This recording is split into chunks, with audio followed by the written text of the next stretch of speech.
Musibe on salmina makala koy korro mi tori ki on ko saki tange o video do e kadi be abona ki me pas on Tidiane la puissance continue abona gol John nem pas on dole parce que ci pirongo hiden jokkingo hare musibe ko tobbe marden ko yewten do hande en yi ko feji kom Paris en yi mission ko Ousmane Gawal nabi kom Paris mission Mamadi Doumbouya hibe yaade be wala ton penale e hande himbe buyno jibi fi affaire Iloba mi yawta on fi affaire Iloba le guerrier l'incontournable l'incontestable Iloba e kadi en yawta fi ko feji kon ka siège parti on do andi ni mission et des Nations Unies no yey Guinée ko CNRD non wadi be yito parce que be souti fin transition ko ni hewtude haray kañum honorable Sellou Balde wanno yawtireji ton ko humudi e mudum e fe ko nun kambe be yewtidi e kañum Nations Unies on fi affaire transition on e haray ko toɓɓe ɗo marɗen ko yewten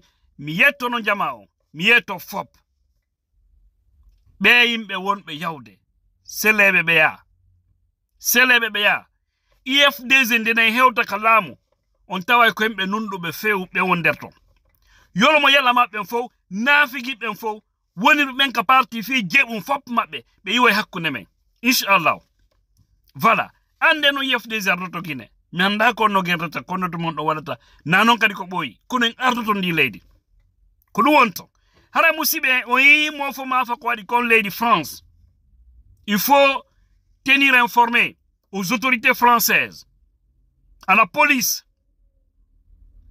de Paris. Ce qui s'est passé à Paris ne devrait pas être soutenu par n'importe qui, parce que ce sont des gens qui usurpent l'identité de l'IFDG pour semer la pagaille. Ils sont au service du putschiste Mamadi Doumbouya, l'homme hors la loi, l'homme de la déception.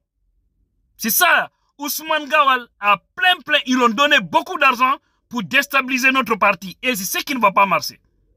Parce que tout le rêve aujourd'hui de Mamadi Doumbouya et de son petit clan ethno-stratégique, c'est de voir Cellou Dalein Diallo effacer sur la scène politique.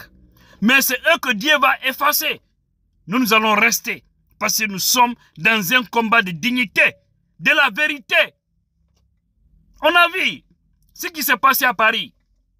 Merci aux guerriers, les forces vives de ce côté. Ousmane Gawal ne peut pas, lui et son petit clan, ôter la vie des citoyens guinéens en Guinée et puis venir organiser de n'importe quoi en France tout en donnant 350 $ à des participants pour chercher à déstabiliser notre parti politique.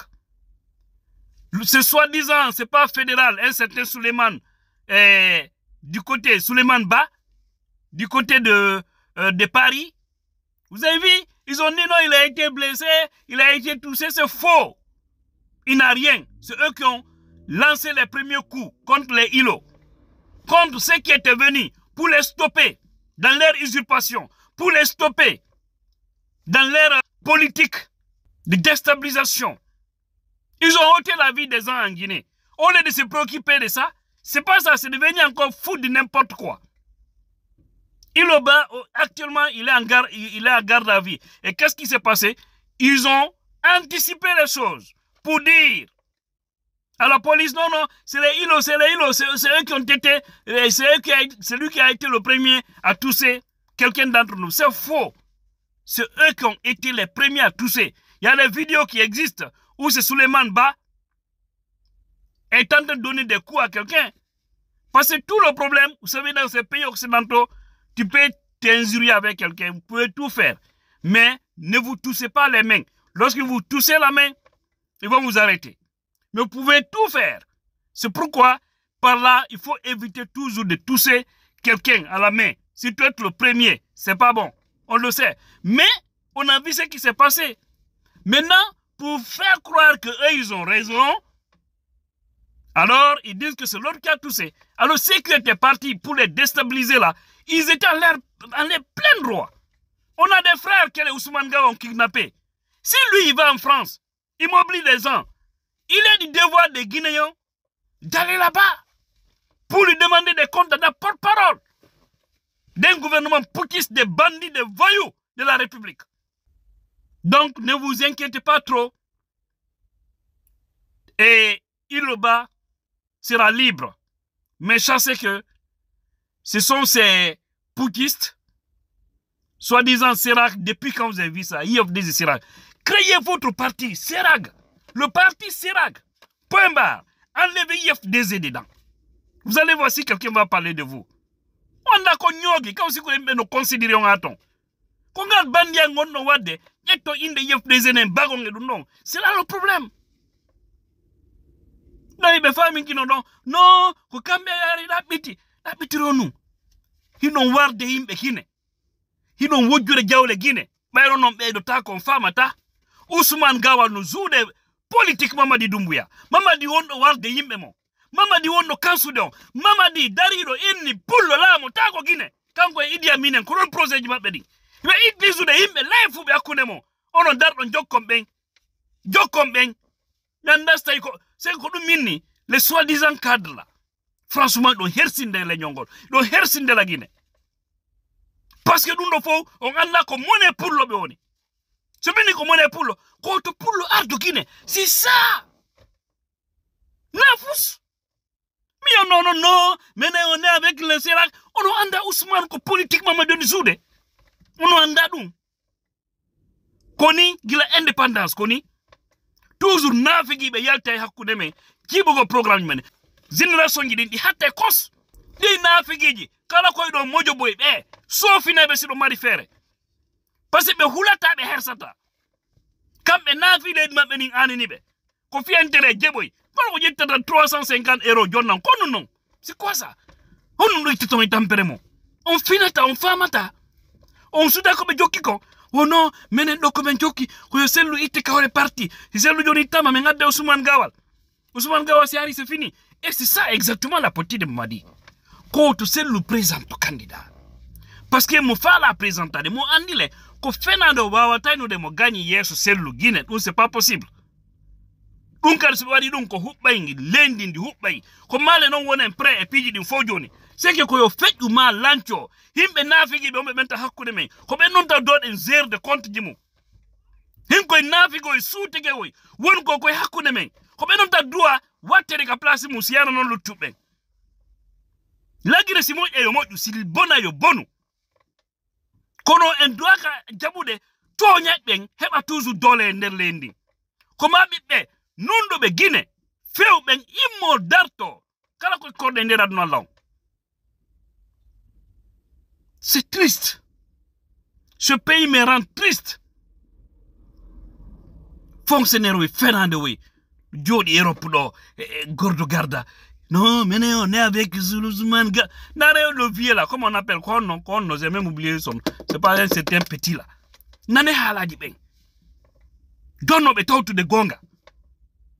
Don't know talk to the komoi. Non, c'est pas ça l'air projet. Kujibu go pijiding. Tawi tombe ben jibu de. No c'est le gars. On a eu politicien yo hande. Mardo darja e antal e batti do lamu hewti sel dal ngiallo hakkunde moy Allah. Onon ko c'est ko kala battido mo doden pusude hewta ko hani don ko sordu ko don don nabiro mo baaw jetto ngade life yo Ousmane Gawal le ki mais c'est zéro c'est fainéant Ousmane Gawal ko honu sida manipule ko mi no mi fela mo ko yimbe life wombe be yutire ba mako ko be mi fele onon goddo lando utilise musido mo parce que si mo ka gouvernement mo jokko no haaju mako haaju goto on tane mako. Mais moi, je dis, comment on va le sale boulot? C'est ça le contrat. On va préparer le dossier du Mako. On y a des débats. Dossier du fait de non hulbiniri. Je ne veux vraiment pas en venir là. Mais je suis tenu obligé maintenant. Parce que, pagaïmon on dit, n'importe quoi. Incroyable. Comment ils m'ont dit dartoden fidi piji nafigi ben hakkune men ko benta doa wadere respect nafigi suutigeji din hakkune men ko non toujours ko lumen nanta gaño men on ko mo mengo ndara yimbe no winda kadi me debal do incroyable on fop mo me wada une liste liste tableau fop yow hara ay taniraɓe andu e fimo ko ɗon traite ɓe ɓen inne ɗi duuɓi tel lagine histoire guine ko ɓe jamfino yimɓe maɓɓe ɓen ko ɓe jamfino gonga ko ɓe tawti fenande ko ɓe tawti wonɓe warde yimɓe layfuɓe incroyable mes frères to sikkude on fooli son sikki koko heɓɓuɗon ɗo gasa e marsata ko ɗum minni kala innaɗo IFDG kala innaɗo force vive de Guinée immoɗen dartoɗen kala ko ɓe inni ɓe yaha ɓe joƴƴina pagaye ukke pagaye maɓɓe minnata goɗɗo ƴettu jungo mum mema goɗɗo surtout ka leyɗe sariyaga kono ko déstabilisegol ɓe par ce que ga sa memi goɗɗo a piyimo a ɗumannike mo ɗum ɗon wawama sokkude mais ko déstabilisegol ɓe andinadno Allah foy no naafi giɓɓe ñande go ɓiɓɓe maɓɓe ɓe yiwiyay ɗum taniraɓe maɓɓe hersa ina Allah jago ɗum nena e baben a wannola onon accata ɗum onon sutaki politique ɓe e Guinée on famata on ƴoƴƴata on ɓeydotako onon ko mbukoy tun anduɗon on ɗo mari ande neɗɗo politicien guinéjo ɓattiɗo laamu positioniɗo hewti seldale njallu Ousmane Gawa ko nun ko ñoogue c'est pourriture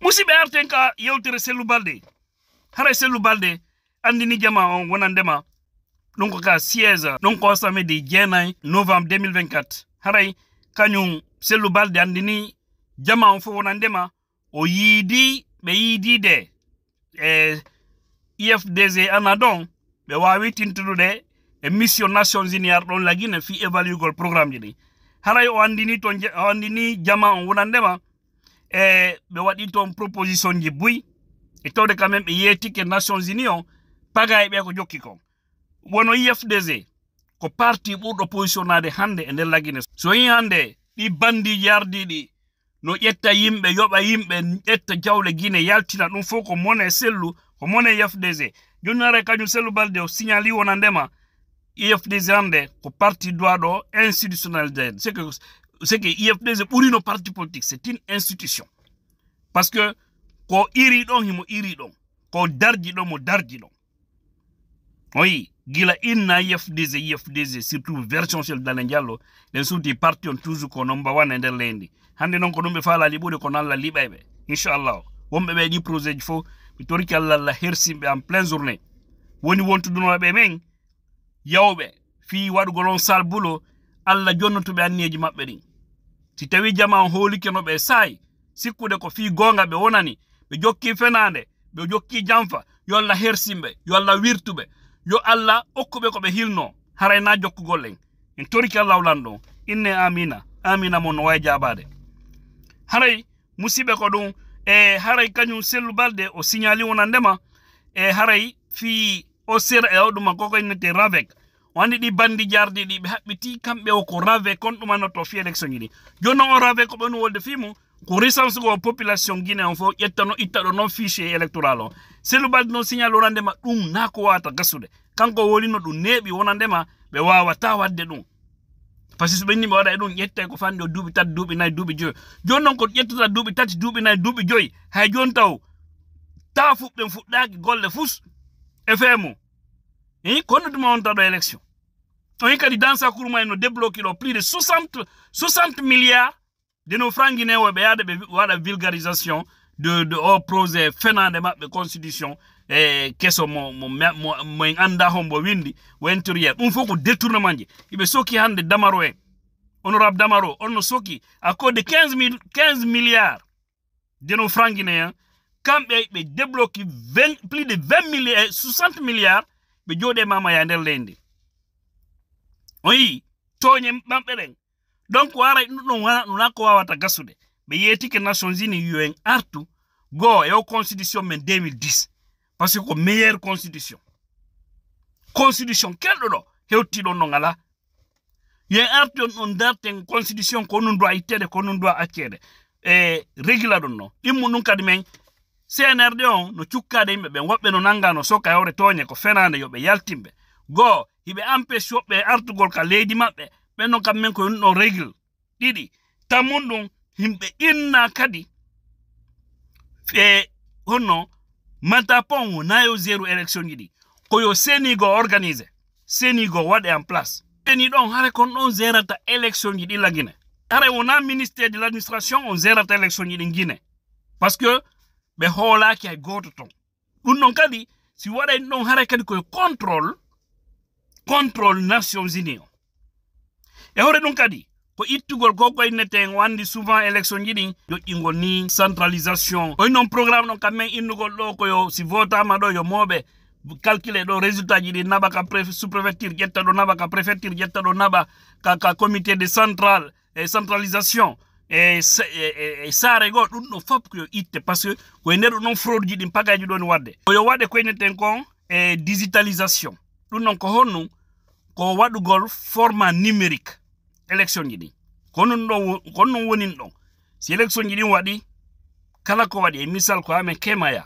waɗi ɗon élection résultat ji ɗin ɗon directement ko tappugol ɗon directement ka ordinateur bugo adda ka centralisation jano no anda tableau no ɗumanna no inna préfecture ji lagine ni fof no anda no sendita kala ko bureau de vote joƴƴina e nder leydi ni fopp no anda no ka système on faami kala résultat yaltuɗo e saare nokkel kaari ɗum ɗon déjà communiqué directement dow hara fopp endire to résultat ji ɗo memmuma ko ɗum waɗata si élection on gasi nde no inne 24 heures on timmi hara résultat ji ɗin andama gañi ɗo gañike par ce que ɗon si yayrama noon bureau de vote ji ɗin fopp no mari représentant résultat yaltuɗo ɗon fof yaltuɗo ɗo wo fopp no andi ɓe tappa ɗo yeeso fof IFDG heɓi kaari non yimɓe hasaba kaari ɓeɗo kadi heɓi ɗum ɗo ɓeɗa kadi heɓi ɗum ɗo ƴetta ɗum ɗo non naɓa directement caggi hara ko numérique par ce que nini ɓe wadde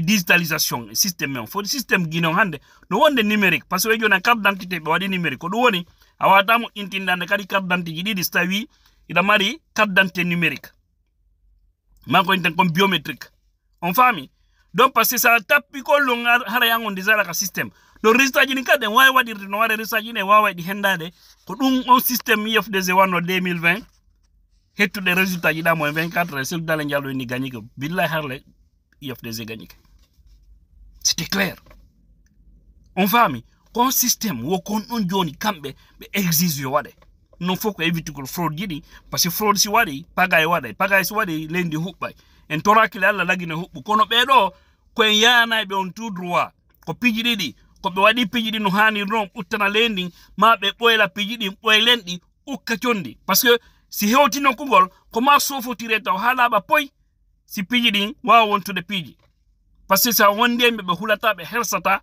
ko ma yarre noon haray ko ɗen yewtireji kañum oya signali wonandema élection ji ɗin haray ko no dialogue on ko ɓe pré yawgo dialogue mais kon condition goto ɗo ɗin piji ko ɓe wol ɗon fof gouvernement no doit jaɓude on kam min dialogue waɗo wona gouvernement wonta intermédiaire c'est que na kamɓe arata inna ɓe wadde ko ma Nations Unies wona e ɓeɓe min tal les G5 ko ma ɓen ɗon ɓe wona seeɗe ko wona waɗede kon ɗon hare ɓen ɗon no jooɗi ko ɓen ɗon yewtete ko décidete o ko ɓen ɗon ko accord ɓen ɗon par ce que si huɓɓoyi si probléme waɗoyi koɓe andu are kamɓe woni seeɗe par ce que déjà ɓe andi konno winda nder to kamɓe gouvernement ɓe alda programme hande kadi are musiɓe kono ɗon mi annuno mi aru mi yewtan ɗo haala lannata inchallah dossier on e France affaire o fo ɗuma maɓɓe sérage ɗuma ɓe jokki yarugol toon Sérélac haray inchallah en ɓurte développude mi adduya invité ɓe ka page ɗo ɗe mari noon invité jo kammen jano ɓeɓe ɓeynata